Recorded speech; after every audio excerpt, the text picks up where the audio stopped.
Sometimes there are moments in life when a person gives up and other parasites take advantage of this and try to bite a person who is in a vulnerable position as much as possible.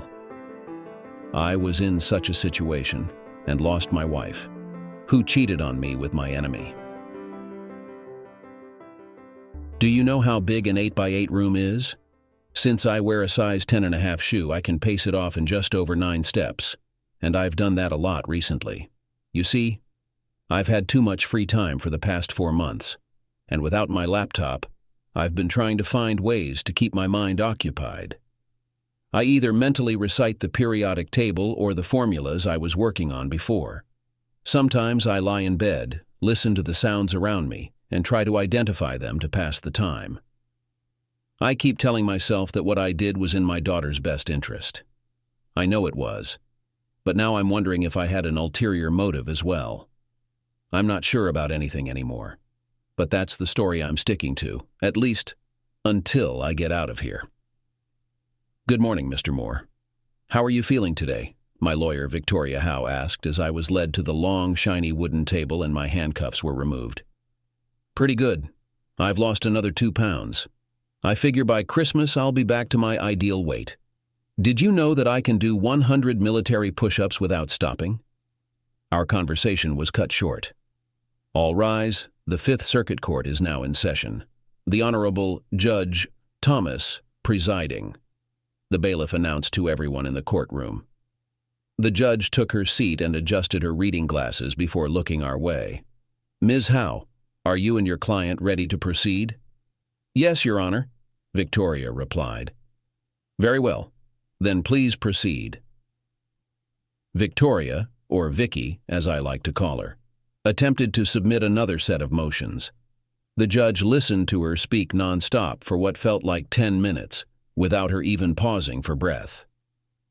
Vicky argued that my being granted full custody of my daughter, Linda, amounted to nothing more than cruel and inhumane punishment. Ms. Howe, is your client ready to inform the court of his daughter's location and allow his ex-wife her visitation rights? Those are the only matters we are addressing today. The court does not contest his custody claim. However, his ex-wife's visitation rights have not been honored for the past 7 months. As previously stated, the condition for his release is to inform the court of his daughter's location and to permit his ex-wife her court-ordered visitation. Additionally, his ex-wife is willing to consider court-supervised visitations if she can see her daughter again. I glanced at Victoria and shook my head. Your Honor, Mr. Moore, at this time, refuses to disclose his daughter's location. Furthermore, we would like to file a motion requesting that he be granted access to his laptop so he can stay updated on his company's daily operations.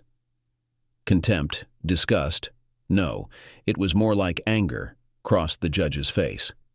It was almost as if she was thinking, "Now how dare you defy my order?" Motion denied, the judge declared loudly to Vicky. Mr. Stephen Moore is to remain in custody in the county jail until he discloses the location of his daughter, Linda Moore. With that, the judge pounded her gavel and announced, "Next case." Before the bailiff could come over to return me to my cell, Vicky whispered, "She's got it in for you, you know that, right? She's going to keep you locked up until you tell her where Linda is." I could tell Vicky, like the judge, was getting more and more frustrated with me. "Vicky, just do whatever it takes to get me out of here, I don't care how." "Steve, tell them." "I can't do that, and you know why. Just go back to your office and do what I'm paying you a lot of money to do. Also, have Carl stop by tomorrow and give me an update on how my company is doing," I said, looking at a grim Vicky. "Steve, I'm running out of options. Vicky, I have faith in you that I'll be out of here and celebrating Christmas with my family again. So no matter what it costs, get me the hell out of here." With that, I was cuffed again and escorted back to my cell. This is how my last 3 court sessions have been. Vicky was right. The judge had it in for me. She was known for being tough. She didn't let anyone mess around in her courtroom, regardless of how wealthy they were, and I was very wealthy. Carl visited the next day to give me an update on how my company was faring in my absence. "Carl, I wish you would smile occasionally. It would really cheer me up, for goodness sake, I said with a grin. Steve, how can I smile when there's a mountain of work piling up because you're stuck in here? Just tell them what they want to know so we can get back to running your company. I gave him a look. All right, I tried. Let's get on with it. Over the next hour, he gave me a comprehensive update on how things were going. I trusted this guy with my life, and he never let me down. We were still profitable, but the negative press was hurting some of our new business. Carl, those idiots are doing it to look good in the eyes of the media and their shareholders. You and I both know they can't get our products anywhere else in the state, so they'll have to come back to us eventually. However, there are 2 companies I want you to make pay dearly when they do return. They've trashed me in the press, and they're going to pay tenfold for each word that was printed. By the way, how is our other project coming along? I asked, fully aware that my conversations were always being recorded. Making progress, but it's slow and expensive. Carl, I said, looking him directly in the eye, I don't care how much money or manpower you have to throw at it. I want it done and done soon. Do you understand? Yes, boss. I just wanted you to be aware of the costs. I trust that my company will still be in good shape when I'm out of here, and don't worry, you'll be amply rewarded. On another note, find another group of lawyers to help Victoria Howe. The judge seems to have a personal vendetta against me. See if we can get her removed from my case. You know, if that doesn't work, you're just going to piss her off even more, right? And your point? What's she going to do, throw me in jail? I chuckled. Also run a background check on her. There must be something we can use, I said as I stood up since our hour was over. Take good care of my baby, will you? I turned and walked back to my cell. That night I counted the cracks in the ceiling. After counting and recounting 5 times, I found one more than before. 21. I'll have to complain about my accommodations to the judge, I joked to myself, before lying back on my bed. The divorce was messy, mainly because I never thought it would happen to us.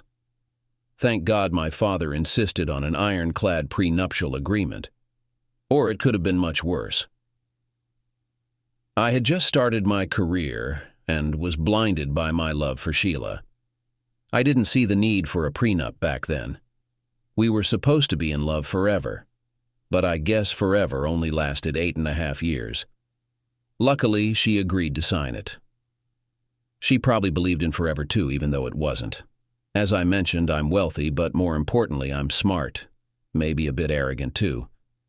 I could have skipped high school altogether, but my mom insisted on a normal upbringing. That included the high school experience, even though I was often bored.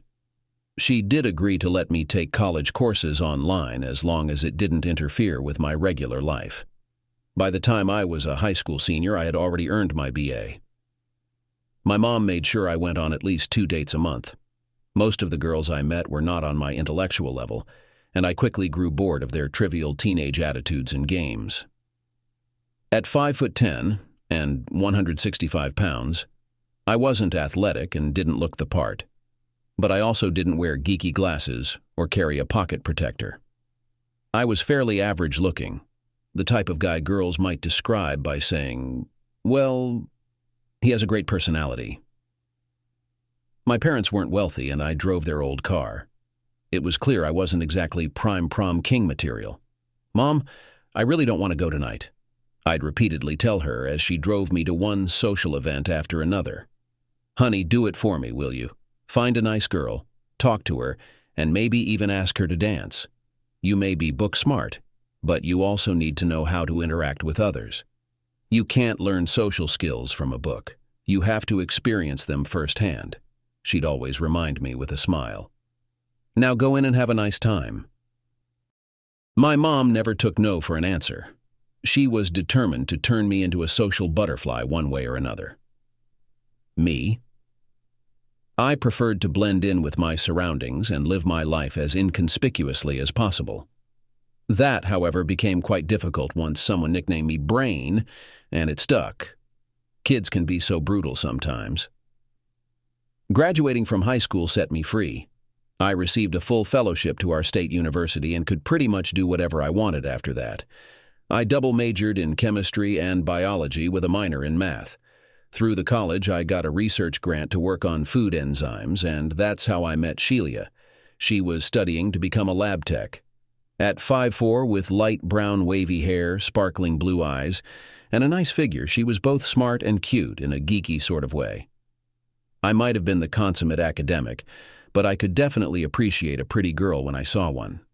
I spent most of my time in the lab, and whenever she came in to work on her class assignments, I was always there. Occasionally, she would get stuck on a problem and ask me a question or two, and I was always more than happy to help her out. What started as occasional questions turned into full-fledged discussions about my research. While Sheila could grasp the concepts of my work, the principles behind my methods often eluded her. When I invited her to dinner, we shared a pizza and a pitcher of soda, and I found myself liking her more than just a lab partner. Unfortunately, she told me that her schoolwork was her priority, and that although we could date, she wasn't looking for a relationship at the moment. So, we remained good friends and dated occasionally, as she allowed. A double doctorate in chemistry and biology, along with a master's degree in business, marked the end of my brief college years. I had learned all I could and was now applying for my own government research grants. With some help, I obtained 2 grants and set up a lab in a small storefront building. I took out loans, and my parents even took a second mortgage on their house to help finance my new lab and equipment. When I started working 14 to 16 hours a day, my mom quit her job to help me with the endless governmental paperwork, allowing me to focus solely on my work. When I made my first breakthrough, it was particularly rewarding since it came after my grants had run out. The results and future profits were all mine. After my second and third breakthroughs, my dad quit his job to become my business manager. Life was busy but good. One thing I never realized was that when you want to hire someone good, you don't have to search for them. Just put out feelers, and they'll come to you. I felt I needed 2 top-notch people to help me with my work. I was looking for the best in the field. I wasn't making a lot of money, but with the right people, I believed I could be within a couple of years, especially since my 4 patents were likely to be approved next year. I must have interviewed 20 people who thought they were good, but by the time I was done with them, they left with their tails between their legs. Kathy came recommended by an old friend from school. She was extremely shy and almost never made eye contact, but she was incredibly bright. "Kathy, tell me about yourself. What's your home life like?" I asked. She looked at me and said she lived with her parents and younger brother. No boyfriend, which didn't surprise me, but she needed a job now that she was out of school. Her grades were excellent, and although I couldn't pay a lot, I offered her a job. "Kathy, I can offer you $2,000 a month to start. You'll be on salary and won't have to punch a clock. I expect you to do your job because I won't have time to babysit you. If you do what I ask, you'll grow with the company, and so will your salary." "Mr. Moore, will there be a dress code here?" she asked, blushing slightly.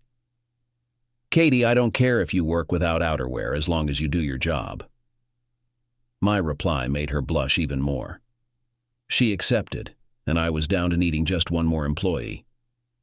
Carl was working for a big pharmaceutical company. He was earning a huge salary but had been passed over for a promotion due to office politics. He was quite upset. He was exactly what I was looking for, but we were far apart on what I could afford to pay him and what he felt he was worth. When he received an offer from another company, we met again. He threw the offer on my desk to show he wasn't bluffing about the amount. "Carl, if I were you, I'd take that offer and run with it. However, 3 years from now, when I'm doing great, and that amount is insignificant, I hope you'll still feel the same way," I said, handing his papers back to him. "But if you accept my final offer, next year I will give you 1% ownership in my company, and each year thereafter, up to 5%. So you can take the money on the table now, or work hard and secure a real future down the road. The choice is yours." It took him 2 days, but he accepted my offer, and I was set. Our company was growing rapidly, and I needed extra help both in the lab and in the office. One day, while I was out getting lunch for everyone at the nearby subway, I ran into Sheila. She was standing in line, about 4 people ahead of me. I hadn't seen her since her senior year of college. As she walked by me with her order, she stopped to talk, and we ended up having lunch together. She was working at a small lab about 2 miles away and not making much money. Sheila felt she needed the experience before asking for what she thought she was worth. "Any idea what sort of pay you're looking for?" I inquired. "Right now, I'm pulling in $1,500 a month with no benefits. I reckon I'm worth at least $2,000 plus full medical," she replied, unwavering. "Can you type?" I asked. "What do you mean, can I type?" "It's a simple question. Can you do more than hunt and peck on a keyboard?" "Can't everyone," she responded, unsure of where the conversation was heading. "Well, if you can type and you're okay with some filing and miscellaneous lab work, I'd like to offer you a position." "Who are you working for, Steve?" "Myself. I have my own lab over on Canal Street. I've got 2 employees and my parents helping out right now, and we could all use an extra hand." "Here," I said, handing her my card. "Think it over, drop by after work one day, and I'll give you a tour. I'd love to discuss it more, but I'm late with everyone's lunch as it is." "Think about it, Sheila," I urged once more. "Where have you been?" "I'm starving," Carl interjected. "Caught up with an old friend and offered her a job," I said, distributing the food. "Her? Anyone I should know about?" he teased with a grin. "Just someone I dated a bit in college, that's all." "And what'll she be doing around here, if I may ask?" "Carl, you really are a pain," I shot back, tossing him a can of Coke. "Just curious, boss. You don't have to spill if it's too personal." Everyone laughed except Mom. Sheila dropped by after work on Thursday. She knocked on the door, and receiving no response to the bell, she tested the handle and found it open. She entered the building. "Hello? Is anyone here?" she called out as she walked into the lab. My dad and I were the only ones left, and I stood up to greet her. "Sheila, I'm glad you could come," I said, approaching her. "Sheila, this is my dad, Ken," I introduced them. My dad extended his hand. "Dad, Sheila and I were classmates," I clarified. "So, this is the person you offered the job to?" he asked, appraising her.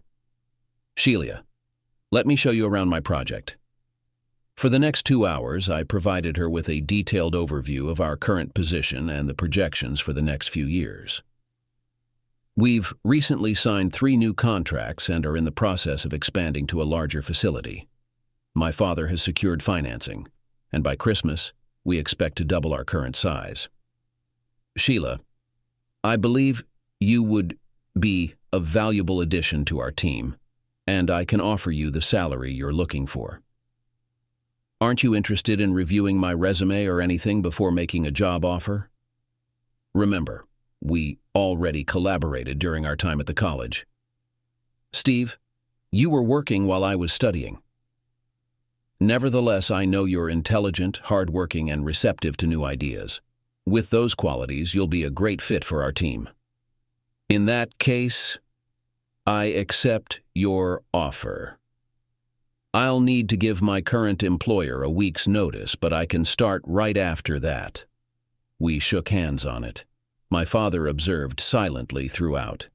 "I'm expecting to see you early on the 15th. Dress comfortably.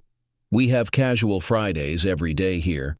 Don't worry about lunch either, as we provide it, and dinner if we stay late." 10 minutes later, she left, and Dad and I wrapped things up. "You like her, don't you?" "Dad, she's just someone I've dated a few times, that's all." "Steve, remember who you're talking to," he said seriously. "We've got a tough 6 months ahead, and I need you focused until we've settled in our new place." "Dad, you worry too much." "Son, that's my job," Sheila started, and she exceeded my expectations. She caught on quickly and became an asset almost overnight. Everyone was happy for me except Dad. He observed my growing feelings for Sheila with cautious receptivity. Why doesn't Dad like Sheila? I asked my mom one night. Steve, he likes her, but he thinks you've already got a lot on your plate for romance right now. Mom, Dad proposed to you on your third date and you guys were married 2 weeks later. Now he thinks I'm moving too fast. She chuckled. You know your dad. He'll look out for you until the day he dies. But I'll talk to him. Sheila and I managed to find time for each other whenever we could. And when schedules didn't align, we got creative. I had hoped our first time would be on a luxurious bed with satin sheets, not on a pile of bubble wrap, I remarked, popping a few bubbles with my fingers. Steve, I found it romantic despite the noise, and if you still want satin sheets next time, I won't object, she replied. The next Friday, we found ourselves at the Hampton Inn, where we spent from Friday night until Sunday afternoon together. It was pure bliss. When it came to intimacy, she was inexperienced and I wasn't much better, but we had a lot of fun experimenting and finding what we both liked. After an amazing Saturday night lovemaking, about 3 months later, we were lying in bed catching our breath. That's when she asked me an important question. Steve, am I your girlfriend? Well, if that's not the case, then I don't really know what we've been doing for the last 7 hours, I joked. No, silly. I mean, are we together? She clarified. I sat up, leaning against the headboard, and took a sip of wine before answering. Okay, what are you thinking about? I handed her the glass. I just want to know if we're on the same path, she said sincerely. In other words, you want to make sure that I'm not just using you for intimacy, I teased, reaching for her. Goat, she laughed, hitting me with a pillow. Do I have to spell it out? I'm falling in love with you, and I know you care about me, but I'm not sure how much. Well, I said it, she finished, finishing the rest of the wine and looking at me with concern. Well? Does this mean that I have to give up on all the other girls I've dated? I was joking, but I could tell from her serious expression that she wasn't laughing.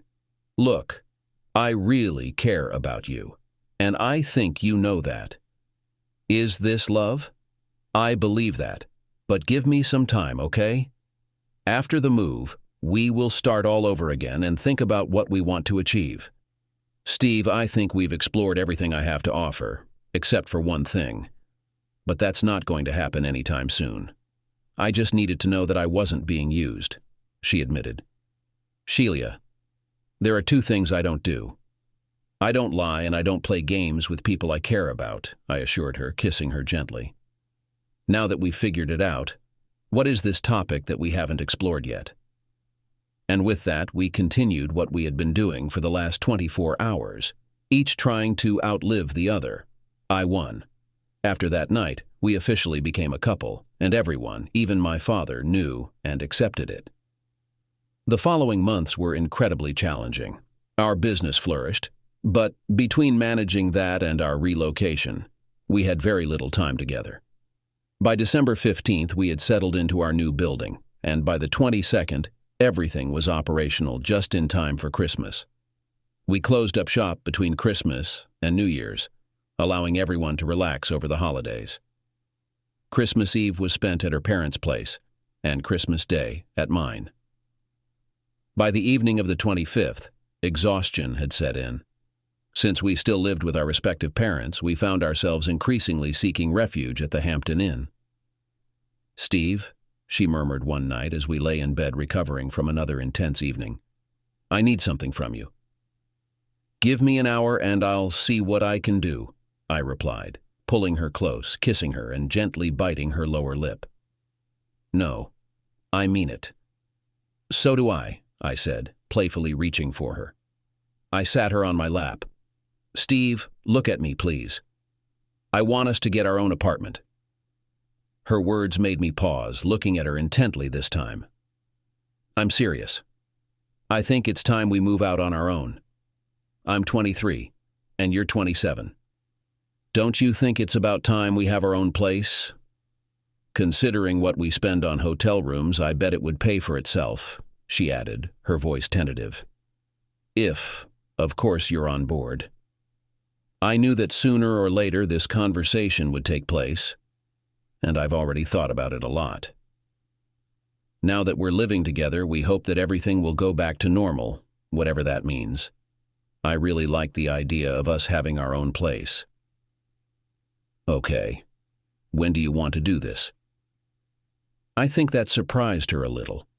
She seemed ready to argue, but instead just sat and stared at me while she digested what I had just said. Oh my God, this is going to be amazing. We'll have our own place, she exclaimed, bouncing up and down on the bed. But then she stopped talking and became serious. How do you think your parents will react, especially your dad? Don't worry about it. Your task will be to find a suitable place near work that meets all our needs. I don't need a huge apartment, just enough for a kitchen and a bed like this, I said, patting the bed. Now that we've agreed, I think we need to practice a little more before we move in, I said, moving closer to her. Come to think of it, maybe we won't need a kitchen, I muttered, starting the business in bed. Maybe we can live in love, I added, continuing to give her satisfaction. Or maybe not, we'll see. It took us about 3 weeks, but we found a suitable place and moved in together. My parents asked about my plans, but I only told them that I wanted to spend more time with Sheila. I think you got to know her pretty well, Mom said with a wink, judging by the bills from the Hampton Inn that I've been paying for the last few months. Dad didn't say a word, but he knew he couldn't control me anymore. Life was prosperous. Over the following 2 years, my business experienced rapid growth, prompting us to expand once more before settling into a larger facility. That Christmas, I proposed to Sheila, and she accepted. Despite my objections, Dad insisted on a prenuptial agreement which Sheila signed without hesitation. I managed to negotiate a couple of changes to soften its terms, ensuring everyone was satisfied in the end. 3 months later, Sheila became pregnant, much to Mom's delight. When Linda was born, Sheila chose to leave her job and devote herself to caring for our daughter. Linda was a beautiful baby, resembling her mom with light brown hair, blue eyes, and a small mole on her right ankle. Mom and Sheila grew incredibly close, while Dad and I focused on running the company. The subsequent 5 years treated us well. My business nearly quadrupled in size, expanding from 4 employees to 14. Though I often found myself overwhelmed with work, Sheila insisted on family dinners at least 3 nights a week. We purchased a spacious home, more than we needed, and with spare time on her hands, Sheila immersed herself in charity work and fundraising for the Children's Wish Foundation. "Babes, not another event this weekend," I groaned. "I thought the 3 of us could sneak away and have some fun," I added, pulling her close and planting a kiss on her. "If you cancel, I'll make it worth your while," I pleaded. "Hon, you know Saturday's auction is important to me, and it's for a good cause," she replied, returning the kiss. "Those kids can't just sneak away for a weekend, but if we raise enough money, we can at least bring some smiles to a few of them." She had a good heart, and though I disagreed, she was right. So on Saturday night, we all went. I insisted my parents join me if I had to go. They didn't mind, except my dad refused to dance, regardless of my mom's urging. The evening was pleasant until I crossed paths with Ken and his wife Connie. Ken had collaborated with Sheila in organizing the event, and I knew he owned a successful company that manufactured aircraft parts just outside town.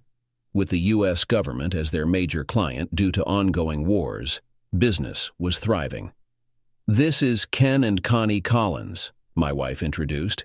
Ken played a crucial role in securing items for tonight's auction. It was nothing. I simply pushed a few places to double their contributions and persuaded others to donate to the cause. Ken replied modestly. "Don't downplay it, Ken. Thanks to you, we can send over 100 kids to summer camps this year. You should be proud," my wife commended. "Well, Connie deserves the credit. She managed the company while I was out fundraising," Ken said with a smile towards his wife. She returned a pleasant but strained smile, the kind you give when you're upset but trying not to show it. "Ken, I see some people I want you to meet. Perhaps you can charm them into giving a little more." "It was nice meeting you both," Connie interjected, pulling her husband away. "The only thing I knew about him was that he was wealthy and made sure everyone knew it. Ken struck me as arrogant and presumptuous. On the other hand, I was familiar with Connie. She came from a wealthy background and was extremely tough. A skilled negotiator, she could hold her own against any competition. She was more than capable of running the business while her husband enjoyed fundraising and leisure, though it seemed she wasn't entirely happy about it. That's someone I wouldn't want to cross, I thought to myself. The dinner was enjoyable, but the speeches dragged on as usual. Everyone was thanked for their contributions, particularly Ken and Sheila. After dinner, the music started, much to my dad's chagrin. My mom persuaded him to dance, and I eagerly embraced the chance to dance with my lovely wife. Initially, I wasn't bothered when Ken asked Sheila to dance.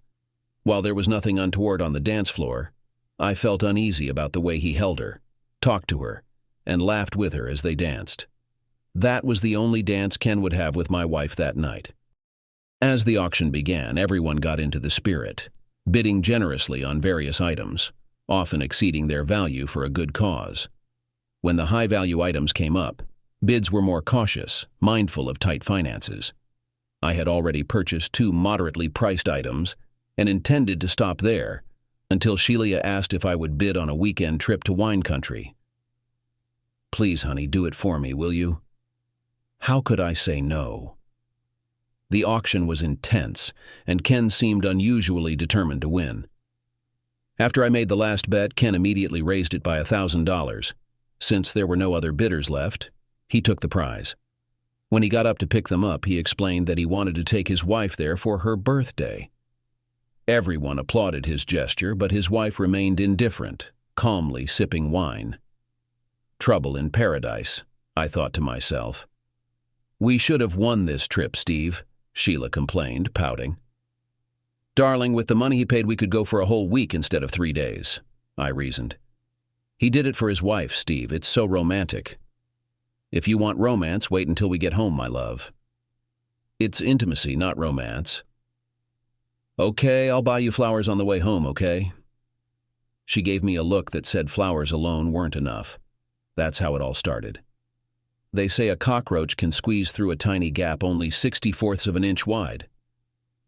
That's how I saw Ken, the pest who slipped inside. Now I wished I had crushed him when I had the chance. But life went on.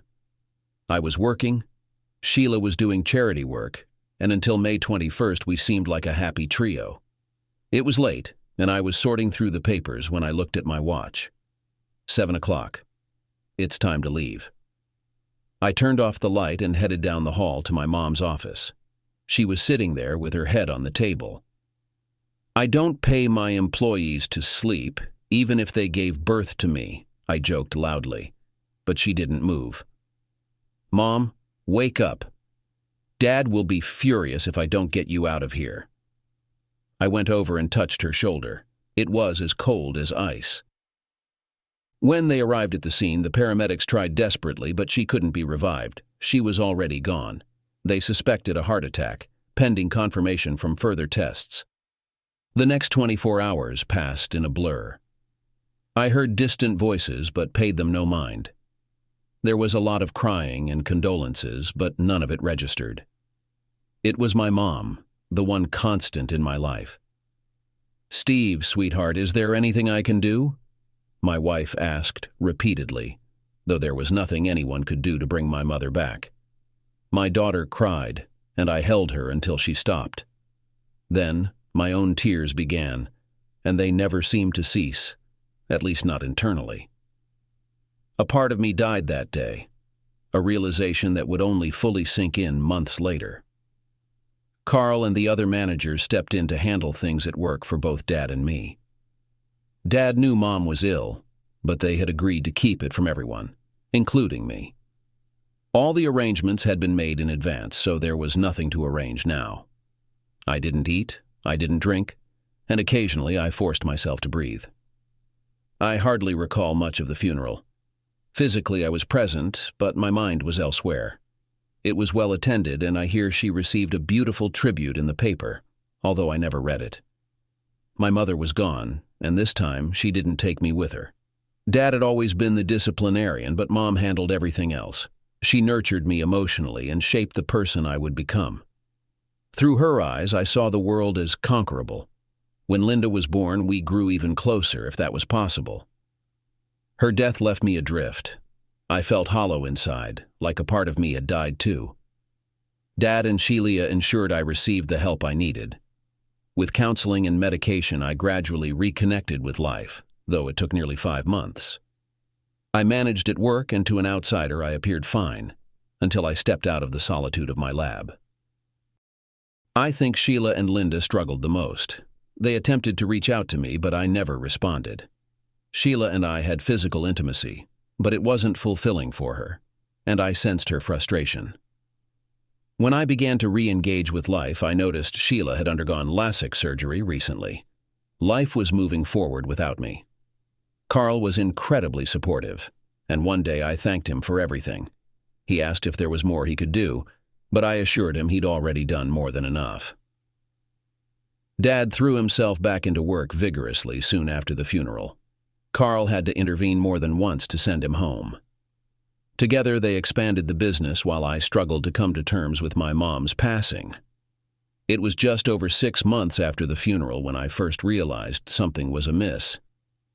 "Steve," Sheila said as she dressed, "I'm heading out to a fundraiser tonight. I should be back before midnight."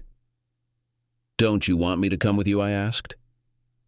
"I don't need a zombie for a date. Take your meds and I'll see you when I get back." I winced at her words. "Do you want me to at least drive you?" "Not necessary. Ken is picking me up," she replied, adjusting her earrings. My expression must have said it all. "What? What's with that look? It's a fundraiser, not a date." With resolve, I walked over to my bottles of medication, emptied them into the toilet. "Steve, what are you doing?" "Something that should have been done months ago. Now give me 20 minutes to get dressed. You call Ken and tell him I'll be escorting my own wife tonight." My glare silenced any protest from her. At the event, condolences flowed freely. I thanked them, but swiftly changed the topic. When I spotted Ken, I steeled myself.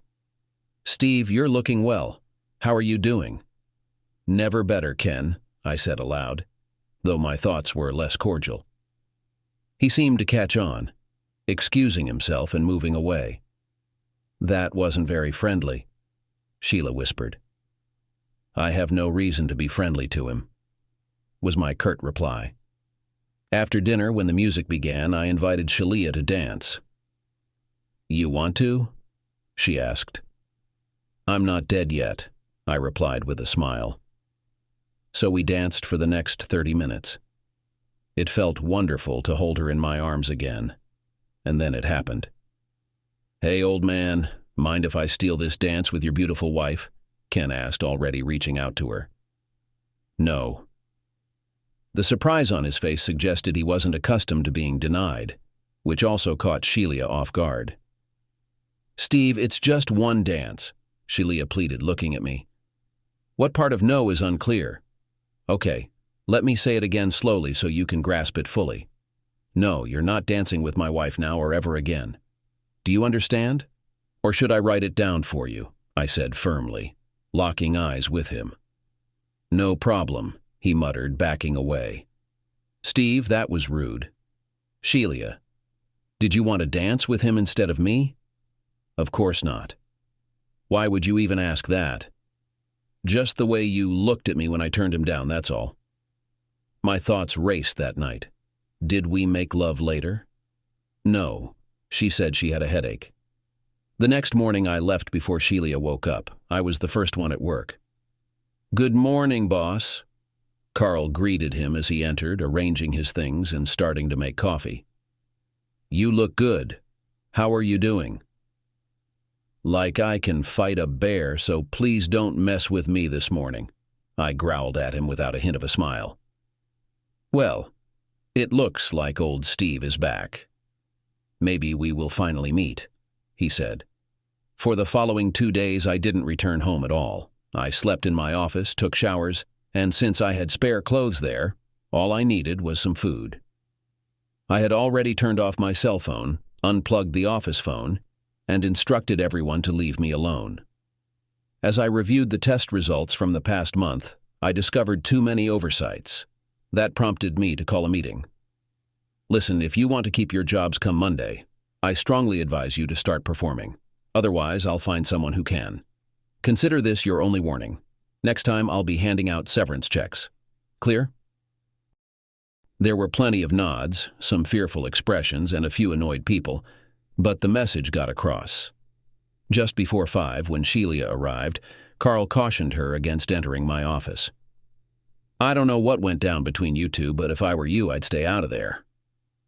He doesn't intimidate me, she retorted. Well, it's your call, he shrugged. When she entered, I didn't bother looking up. I knew it was her, but today I wasn't playing her games. Steve, she called out softly at first, then louder, the second time. Steve. I glanced up, my expression conveying everything. Are you coming home for dinner tonight? She asked. That's a loaded question. Define home.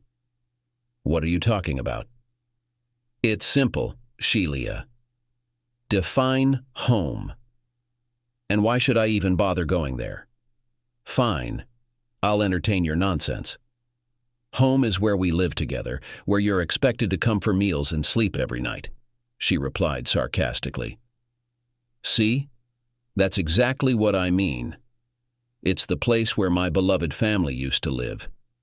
It was my sanctuary, where I could truly be myself, spend time with our beautiful daughter, and share moments of intimacy with my wife. So, I'll ask you again. Why do you want me to go back to a place where I know I'm not welcome? Steve, you haven't been there in months. After your mom passed away, you left us, and for a while I wasn't sure if you'd ever return. She died. But you didn't. Or at least you weren't supposed to emotionally. It was tough for you, I understand. But have you ever considered how we all felt? Helpless. I can't count the nights I hoped you'd hold me in bed, hoping to comfort you, to chase away your demons. I tried so hard, Steve, I really did. But eventually I had to give up and wait. Wait for you to come back or for something to change. So when did you and your friend Ken become close? We're not a couple. He's just a good friend. You could talk to him. You could trust him when you weren't around. A friend with privileges. I haven't been close to anyone since the last time we were together. What we did in those moments when you were busy was just physical relaxation, using each other. But I can't wait for you forever anymore. If you don't decide that you want to save our marriage, I want to leave. By this time, not only was she screaming, but tears were streaming down her face. Okay, then you have to make me one promise, and only one before I make a decision, I told her. Anything. Don't answer too quickly, Sheila. You might not be able to hold him back. Steve, I said anything, and I mean it. Okay, I don't want you to ever talk to Ken or see him again. You're not serious, it's ridiculous. I'm not going to compete with Ken for my own wife. You have to choose. Him or me. You can't have both. And since I'm a reasonable guy, I'll give you time until I get home tonight to think about it. You can either call him and tell him it's over, or meet him later. I do not know what his wife will say about this, but it's up to the three of you. She stared at me, muttered something to herself, and ran out, slamming the door.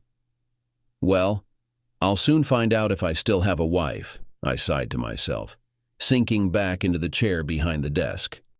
For the next 2 hours, I did nothing but sit there, completely unaware of my surroundings. The drive home felt too short, and as I arrived at the darkened house, I finally had my answer. With heavy shoulders, I approached the door, wondering if she had left a note or if she'd even bothered. Unlocking the door, I entered and casually tossed my laptop onto the couch. It felt like reliving the agony of my mother's death all over again, plunging headlong into that familiar darkness. Never again, I muttered to myself. My home had never seemed so empty as I ascended the stairs and walked down the hall to our bedroom, pondering if she had already taken her belongings. "When are you finally getting home?" Sheila exclaimed as I opened the door to a room illuminated by nearly 100 candles. I was about to start blowing these damn things out. She looked stunning. No, incredible. I felt something stirring in me that had been dormant for far too long. Her teal-green negligee shimmered in the candlelight. My feet were like lead, and my knees turned to jelly as I sank down onto them. Were there tears in my eyes? I couldn't tell, and frankly, I didn't care. All I wanted was to gaze at her. She rushed to me, and there we were, both on our knees, kissing and simply staring into each other's eyes. "I thought I'd lost you. When I arrived, I heard that you had left, and for a moment, I almost went inside," I murmured, gently touching her cheek. "I love you so much, and I'm sorry." That's all I had time to say before she silenced me with a kiss. My husband has returned to me, and that's all that matters. Eventually, we moved from the floor to the shower and finally to bed. We just loved each other, kissed and didn't part until dawn. The next day, I still didn't show up for work. Fortunately, Linda was staying with Sheila's parents. Life got better again. The next day, I brought breakfast to everyone with a smile and slipped into my office. For the next half hour, I stared out the window. My life has returned to me. After my mother passed away, I convinced my father to take a break from his job at the plant. I arranged for him to go on a 2-week cruise, and when he returned, he seemed rejuvenated and joyful. I suspect he met someone special during his trip. Initially, I was worried when he switched to working part-time, but 3 months later, when he retired completely, I was genuinely happy for him. He had worked hard all his life and deserved a peaceful retirement. He still offered me counsel when needed, but Carl had seamlessly taken over his responsibilities at work. As for me, I made sure not to overexert myself at work, maintaining a balance. However, just before our 8th anniversary, we had an accident in the lab, which resulted in an employee getting injured. Though not seriously, it triggered a thorough OSHA inspection that felt incredibly invasive.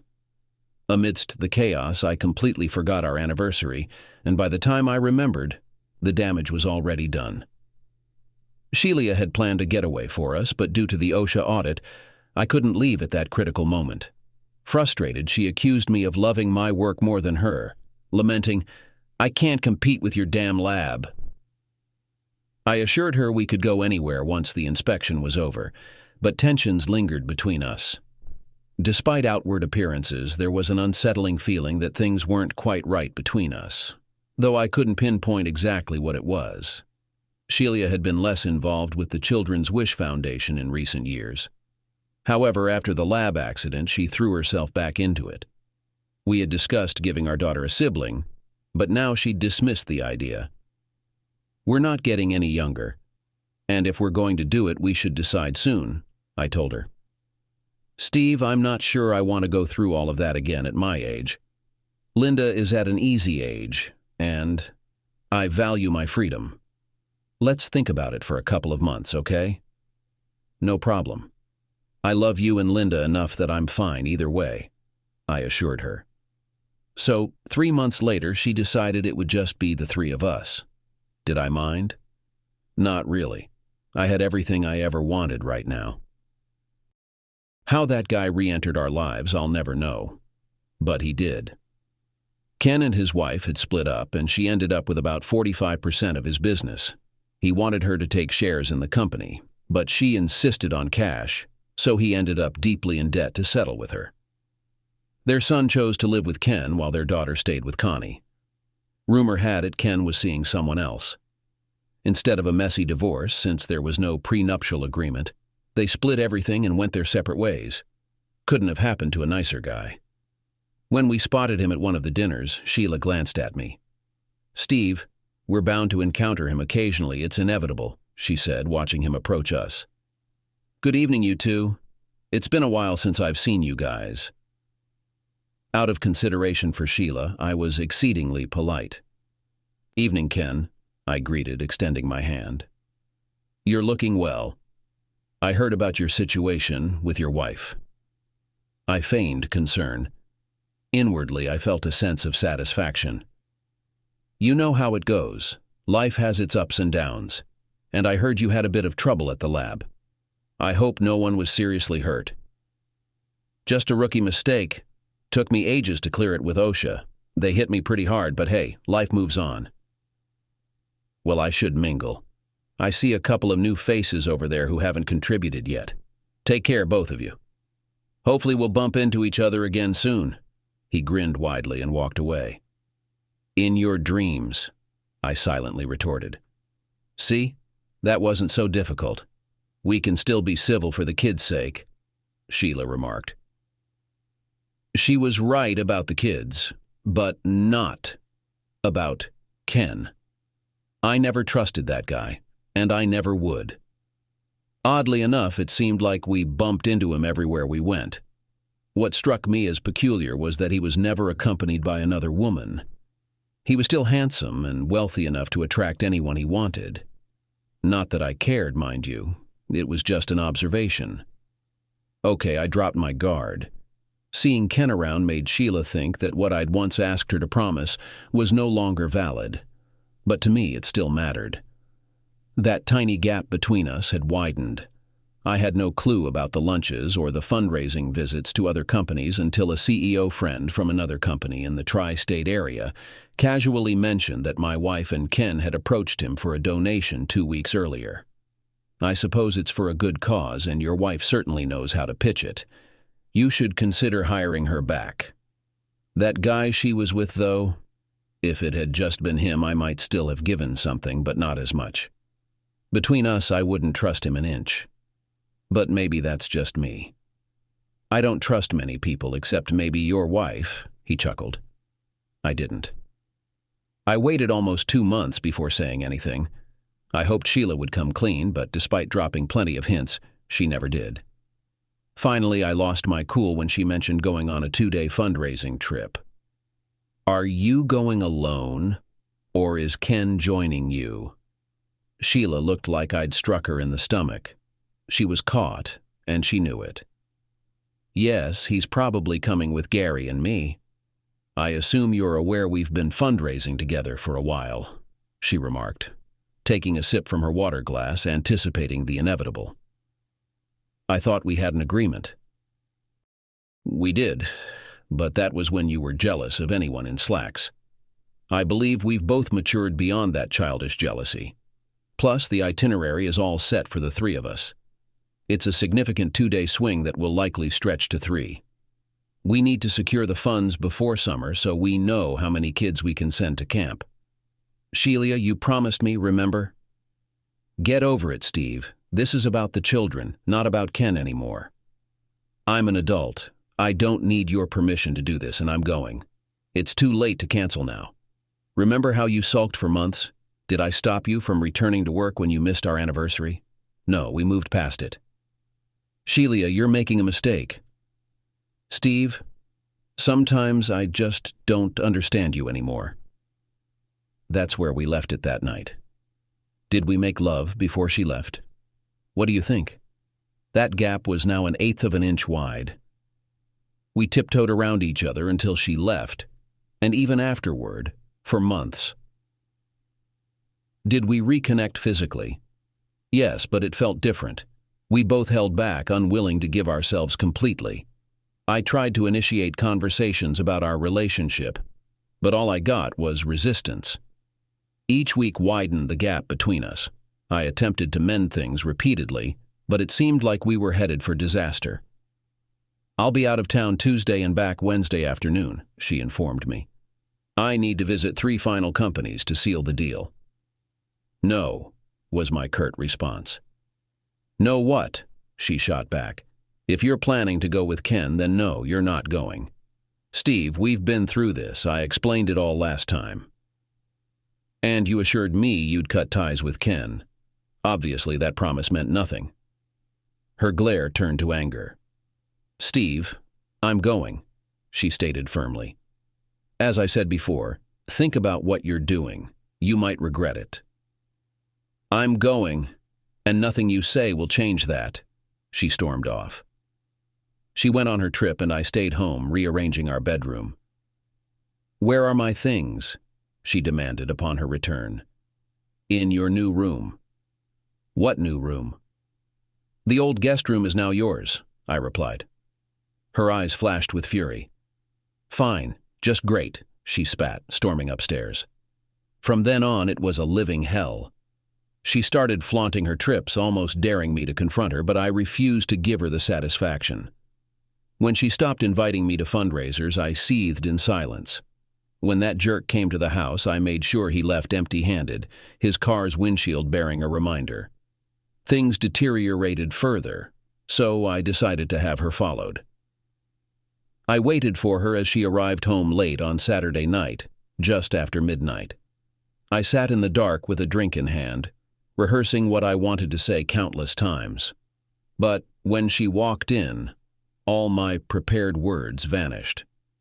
Sheila. Steve, is that you? We need to talk. Can we do this in the morning? I'm exhausted and just want to go to bed. It's now or never, your choice, I insisted. Fine. It's your show. What do you want? She sighed, hands on hips. Is it officially over now? Steve, what are you talking about? What's over? Our marriage. Steve, what's your point? I wanted us to reconcile, but I guess that's not happening, is it? We haven't been husband and wife for months. And I suppose I've been replaced. She stayed silent. Well, I had to try one last time. Steve. I cut her off before she could say more. On the counter are the pictures from your recent fundraisers with Ken. I half expected him to look like a Greek god, but I guess I'm disappointed. I watched her eyes well up with tears. Here's how it's going to go. You'll be served tomorrow at the house and given 48 hours to leave. A court order will prevent you from coming within 100 feet of this or any of my properties. You can see Linda whenever you want, but only here. Clearly, Ken meant more to you than your own family. Finally, it seemed to sink in. Then she began to cry. I'm so sorry, it just happened and I don't even remember much of it. Sheila, things like this don't just happen. It's not like you were having lunch together, fell off your chair, and onto his lap. He planned it, and you were naive enough to believe his excuses. Or was he comforting you because I wouldn't let you see him? Maybe I wasn't so foolish after all. You can't take Linda away from me, Steve. I already have. Get yourself a good lawyer because you'll need one. By the way, I'll send our prenuptial agreement along with the divorce papers. It'll be interesting reading for you and your lawyer. With that, I walked away for the last time. I hated having to do what I did, but she left me no choice. Ken paid for Sheila's lawyer, but it didn't help her much. I thanked my father every day I spent in court. Despite their efforts, that agreement couldn't be broken. My legal team, yes, I said team, secured full custody for me because I could provide for Linda, while Sheila would have to return to work to make ends meet. She received a lump sum of $50,000, her BMW, all her clothes and jewelry except those belonging to my mother, and generous visitation rights. We settled on twice a week and every other weekend. I knew she would eventually move in with Ken because her parents had practically disowned her. But for the sake of my daughter, I took the high road. The divorce was swift. In just over 3 months, it was finalized, and I was rid of both of them. Whenever I saw them at events or on the street, Ken would give me that smug, I stole your wife smile, while Sheila would always look away. As I mentioned, I attempted to take the high road until new information surfaced. Linda informed me one Friday night, Dad, I don't want to stay overnight at Mom's anymore. Last time, David came to my room one night without any outerwear. Linda, did you tell your mom about this? She said I was probably asleep and dreaming it, but it happened, Dad. I'm scared of him. Sweetheart, just go back upstairs and I'll talk to your mom when she arrives. Unpack your bags because you're staying here tonight. Dad, I don't want to cause any trouble for you with Mom. Maybe I should just go. Linda, honey, your safety is more important to me than any trouble your mother can bring. I love you. Now go upstairs and let me handle your mother. Okay, I misjudged. When I told her I wouldn't allow Linda to go with her, Sheila called me every name in the book. Linda told you that David came to her room without outerwear, and you didn't believe her, she said. Steve, David can be a bit unruly, but he's a good kid. Linda probably dreamed the whole thing. So you believe Ken's dim-witted son over your own daughter? I thought you were gullible for believing Ken last time. Now I think you're just putting our daughter at risk. She can visit here, but no more overnights. You can't do that. I have a court order to support me. Now she was yelling at me. Sheila, I think it's time for you to leave, I said, and closed the door in her face. I phoned my lawyer and instructed her to begin working on it immediately. Once Ken found out, his pride and animosity towards me would take over. So be it. With no tangible evidence, the court ruled against me.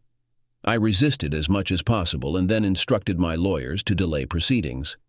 My father had always supported me in the past, but now I was asking something risky of him. However, I had no one else I could trust. Dad, I need you to take Linda away with you out of the country tomorrow. I'm going to lose this case, and they'll grant Sheila overnight visitations with Linda. Dad, I won't risk Linda's safety. Here's her passport, birth certificate, and 5 cashier's checks for $100,000 each.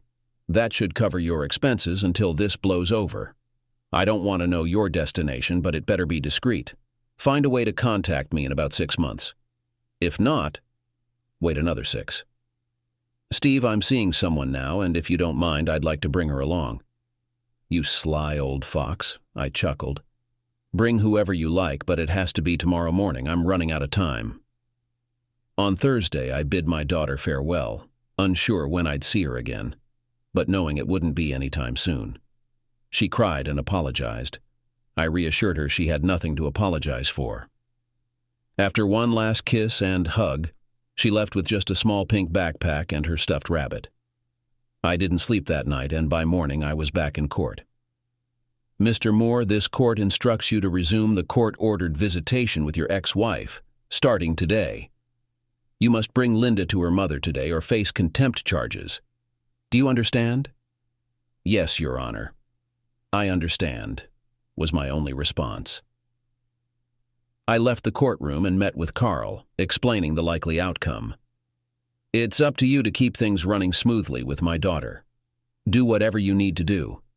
Here's my power of attorney so you can sign for anything legally on my behalf.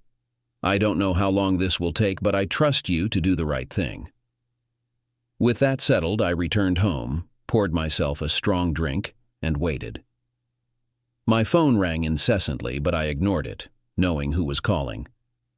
When Sheila arrived at my door with a police officer, I let her in and returned to my drink. Steve, where is she? Where is who? I teased. Don't play games. Where's Linda? She's not upstairs? Well, she must be at one of her friends' houses. You know she has plenty of friends. You were supposed to bring her to me this morning. If you don't produce her, this officer will take you to jail, she threatened, puffing up. You're really clueless, aren't you? Do you think I'd ever risk Linda's safety for you? Or anyone else? Maybe you never really knew me, I said with a smile. Like I said, she's probably at a friend's house. My calm demeanor only seemed to infuriate her more. I was arrested and taken downtown to a holding cell. The next morning, I appeared before Judge Thomas, who demanded I reveal my daughter's whereabouts. Despite efforts from my lawyer, Victoria, the judge was focused solely on this information. Your Honor, I'm not sure exactly where my daughter is, I replied. Well, Mr. Moore, maybe a few nights in jail will help you remember. Mr. Stephen Moore, I find you in contempt of court. You'll remain in custody until you disclose the location of your daughter, Linda Moore, and grant Sheila Moore her court-ordered visitation rights. That's how it all began. After 4 months, Sheila wanted to meet. I declined at first, but eventually curiosity got the better of me. "You look thinner," she observed as we sat at a plain wooden table for visitors. "Just shedding some baggage from the past few years. Steve, I hate that we're doing this, but I need to see my daughter." "She told you what was happening. I warned you, but you wouldn't listen. And now we've both lost what mattered most. I've amended my request to supervised visitation. Didn't they inform you?" "I heard, but I can't trust you anymore. You've become quite skilled at deceit, remember." "Steve, that's history. We need to move forward. We're not married anymore." "Your fault, not mine." "Does it matter whose fault it was?" "It matters to me. I remained faithful throughout our entire marriage. Can you say the same?" "It happened just once, you have to believe me. It was after that big fight we had before I left." "So you thought, I'll show that bastard," and spent 2 days in bed with Ken. You played right into his hands. Do you think I don't realize that now? If I said I was drunk and don't even remember it, would that change anything? Your man had those damning photos while all I have is a foggy memory. I can apologize endlessly, but you'll never forgive me. So what's the point? The thing is, I'm not going to let that jerk Ken get anywhere near our daughter. You might not care, but I do. I can't trust you anymore, especially after giving you a chance to come clean, only for you to lie. Now you have to live with that choice forever. And another thing, those photos of you and Ken? Imagine if they ended up online. How effective do you think your fundraising efforts would be then? Maybe some might donate out of curiosity, but what respectable CEO would support someone like that? Are you suggesting you wouldn't? I didn't say I would because I'm in jail where you've put me. But if someone with ill intentions wanted to retaliate against you, I wouldn't be able to intervene. Just picture the reaction of your mother if these were sent to your home, or perhaps to the church they attend. Given their behavior, anyone could easily guess that you were in a close relationship while still married. Do you really hate me that much? You have no idea how far I would go to protect our daughter. I believe we understand where we each stand. Besides, you'll need to be there to support your new man when his world comes crashing down on him. Steve, what's your game?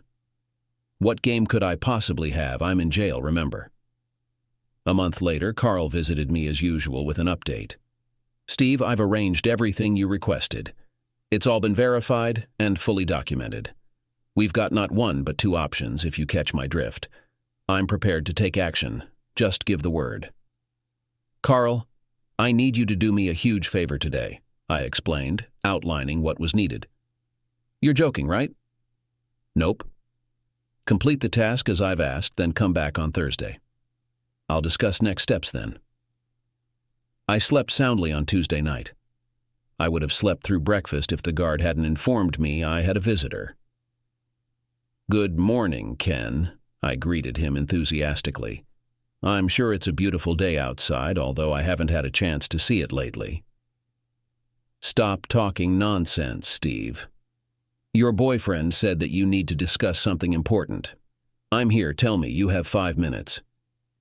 Ken, I know Sheila is with you right now. A contemptuous smile twisted his face. Not just stays, but keeps me company every night, he chuckled. Just focus, I reminded myself.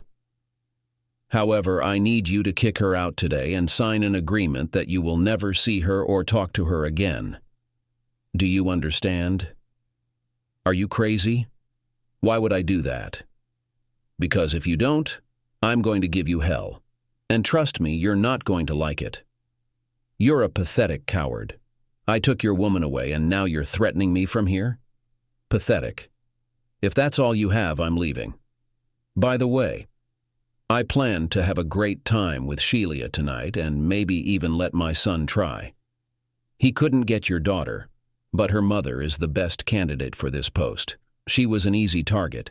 A couple of cocktails laced with something special, and She was mine. Did you know that she cried because of you for several days? She thought you'd change your mind until the divorce was finalized. And don't think you can blackmail me with these photos. I have everything recorded on DVD from the very first day. Maybe I'll send you a copy if you behave yourself, he grinned, getting up to leave. Don't worry, I know how to get out. I was determined to confront him and his son physically, but I had to extort a confession from him. It hurt me to let him go, but I knew I was going to have the last laugh. Well, boss, what should I do? Carl asked, looking around the room. Carl, do you know what to do when you find a cockroach? You're crushing him with your foot. I warned Ken that I would unleash the fury of hell, and he laughed at me. Well, do it today, I told him firmly, not caring if the prison monitors were recording it. 2 days later, Collins Manufacturing Company came under scrutiny for manipulating its testing data. It appeared that approximately 30% of the components had not undergone inspection, and much of the reported testing had been falsified. Parts that did not meet specifications were marked as approved, shipped, and billed to the military. A former employee had stepped forward, unable to continue with the knowledge that the parts being supplied for military aircraft did not meet the specified standards in their contracts. A government spokesperson announced that all existing orders had been halted and Collins Manufacturing's assets frozen pending further investigation.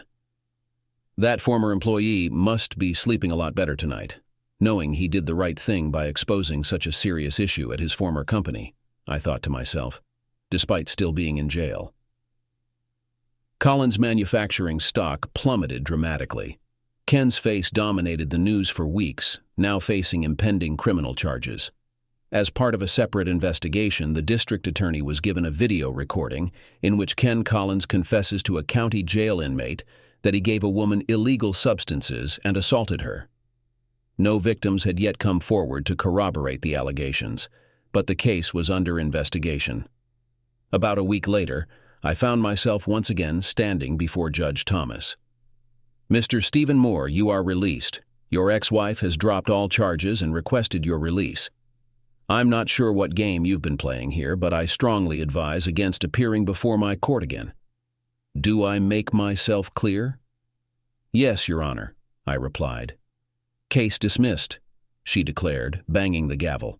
Bailiff, next case, please. And with that, it was finally over. Well, Steve, you're a free man, Vicky said to me. I hope you can get back to your normal life now that this is all behind you. Vicky, nothing will ever be normal again after what I've been through these past 9 months. I just hope everyone involved gets what they deserve. I walked out of the courthouse where Carl was waiting to pick me up. How does it feel to finally be free? Amazing. Absolutely amazing. I've arranged for your father's flight. He'll be landing at 10 tonight, and Linda will pass through customs unnoticed. No need for that anymore. Anyone causing problems is either in jail or heading there. Take me to the nearest bar. I need a cold beer, and I'm not waiting until I get home. Carl and I found the first bar we saw and stopped in. After having a Miller Lite and a Corona, we went to Longhorn Steakhouse, where I finally enjoyed my first decent meal in nearly 6 months. You're looking better than ever, boss. You've slimmed down, and that little bulge around your middle is gone. If you did 200 sit-ups and 100 push-ups twice a day, you'd lose that middle too. I guess Burger King for lunch every day is off the table from now on. I chuckled as I finished my steak. By the way, Sheila has been staying at the house for the past couple of weeks. When I told her about Ken and his son, she freaked out. I had to have someone stay with her for the first 2 days until she calmed down. She's still a wreck. She wants to know if you're going to talk to her. I told her you'd see her later tonight. I think I forgot to mention Linda and your dad coming in tonight. For the past few months, thoughts of her and Linda consumed almost every waking moment. Addressing it was inevitable, but my daughter's imminent return took precedence. When Linda saw me, she rushed into my arms, nearly squeezing my neck with her embrace. Dad, I missed you so much. Am I going to have to leave again? She asked, her eyes filled with more than just anxiety. "Never again, sweetheart. Never again. Let's go home." My father approached with a tall blonde woman, standing behind us. He shook my hand and then hugged me. "You look a bit thinner. I guess jail treated you well," he remarked with his trademark smile. "Steve, meet Grace." She extended her hand. I greeted her warmly, but suggested we move along. During the ride home, my father recounted their travels and how he had been relocating frequently to avoid detection. "After all this is over, I'd like to revisit some of those places with Grace," he said, looking fondly at her. My father was smitten. Carl dropped us off at my house. I informed Linda that her mom was inside waiting for her, and she hurried into the house. I entered slowly with my dad and Grace. As I stepped through the door, I saw Linda and Sheila in tears, embracing each other. Sheila looked up at me and silently mouthed, "Thank you." I simply nodded and made my way upstairs. For 2 hours, everyone kept me informed, but eventually I noticed their eyes were starting to glaze over. It was time to call it a night. Linda had her own room, Sheila had hers, and I settled into my old bedroom. Dad said he'd see me in a couple of days and left with Grace.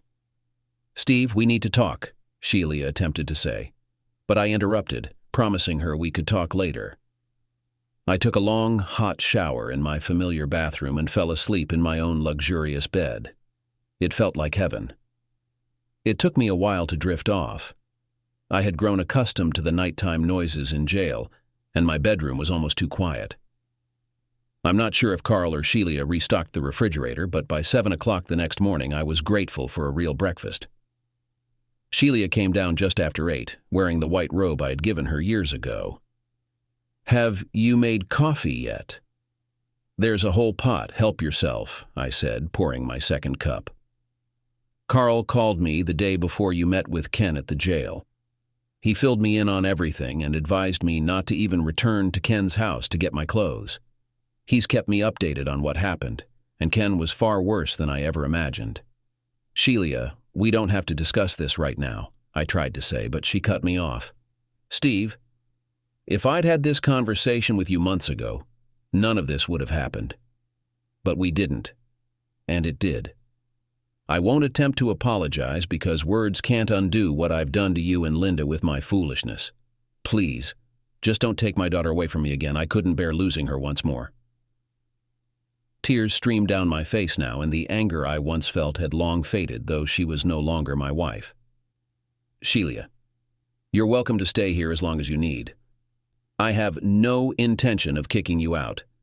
Carl will pick up your things from Ken's place tomorrow. You're the least of his worries now," I said with a big smile. "We're divorced now, and there's no going back. You chose him over me and over Linda's safety, and I can't forgive you for that." Her crying intensified. "For our daughter's sake, you can stay here as long as you like. You have your room, and I have mine. Right now, Linda needs both of us to help her get back to reality, not pulling her in different directions. So if you're okay with it, that's how it will be, at least for now. My only request is that you won't bring any male friends or lovers into my house. Do you understand?" She nodded silently, looking defeated. She had lost everything through her own naive mistakes, and she knew it. It's been 4 months since Linda returned. Life is almost back to how it was before everything went wrong. Dad married Grace in a small family wedding, and they're off somewhere in Mexico enjoying themselves. When I asked where he was going, he just smiled. I told him to call me if he ran out of money.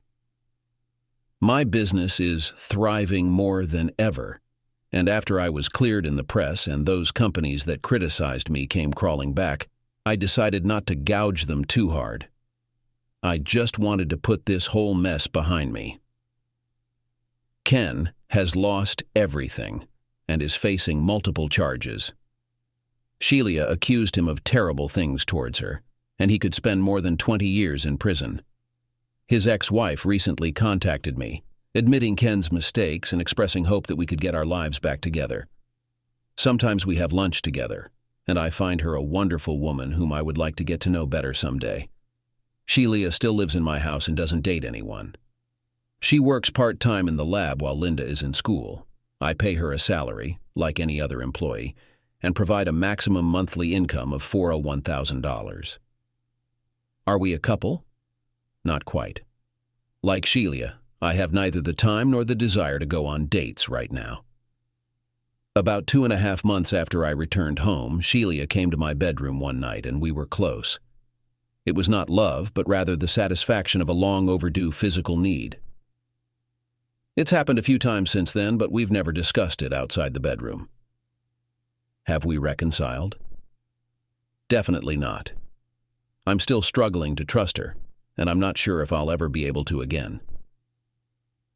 However, Linda has a few more years before graduating from high school, and I'm not going to ask Sheila to leave until I meet an intelligent, trustworthy woman with whom I feel comfortable. If there's one thing I've learned over the last few years, it's that anything can happen if you let your guard down.